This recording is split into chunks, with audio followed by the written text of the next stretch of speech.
Hindi ba kabilin-bilinan ko sa'yo? Bantayan mo ang mga anak ko, lalong-lalo na si Teo? Anong nangyayari? Bakit mas lalong nalalagay sa peligro? Huwag mo akong sabihan na parang kagustuhan ko lahat na nangyayari doon yung training. Lahat ginagawa ko, masigurado ko lang ligtas siya. Kahit na nga buhay ko, ibibigay ko. Maproteksyon na lang si Teo. Kahit na siyam na buhay mo pa ang ipalit mo sa anak mo. Kulang. Hala, hanapin mo si Gardo. Ibaon mo ng buhay. Ma, ako na. Ma, ano ba yan? Ako na. Huwag ka nang umapila. Huli na. Baka nga ngayon hawak na ng mga tauhan natin si Gardo. Sigurado ba kayong ayos lang na sumama ako kay Ricky sa Maynila? Ayos lang, anak.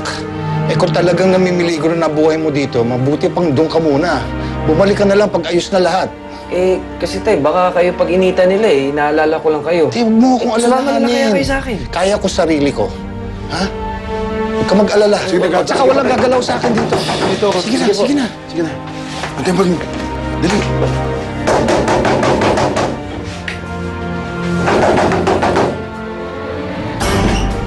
Hoy! Ba't kayo pumasok ng porsahan dito, ha? Hoy! Hindi kayo pwede pumasok dito. Didemanda ko kayo ng trespassing. Nasaan ang anak mo?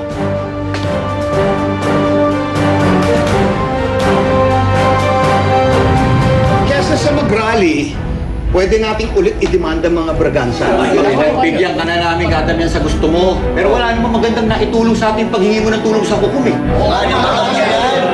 Mga kasama, mas mahirap. Awa at panlilita ng bigay sa ating piskalya.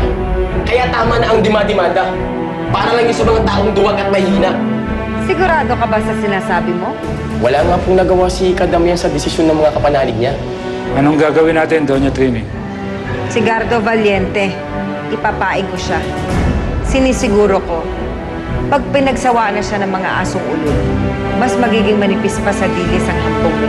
Dahil sa kawalang hiyaang nangyari sa pamilya ko, nang iisang taong pare-pareho nating nakikilala, si Gardo Valiente. Sabi ko na kami. At napatunayan ko na si Gardo Valiente ang may kagagawa ng kaguluhan sa tubuhan.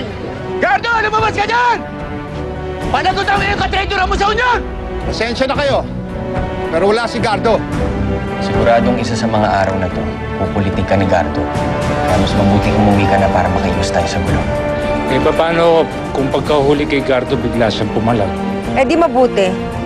Para mapilitan ng mga pulis na bigyan siya ng shoot-to-kill order. Myla, bago ako magpakalayo-layo, kailangan mo malaman ng totoo. Sige, puntahan na lang kita, ha? Sige. Teka lang, wala naman akong ginawang kasalanan. Myla! Myla, ano to?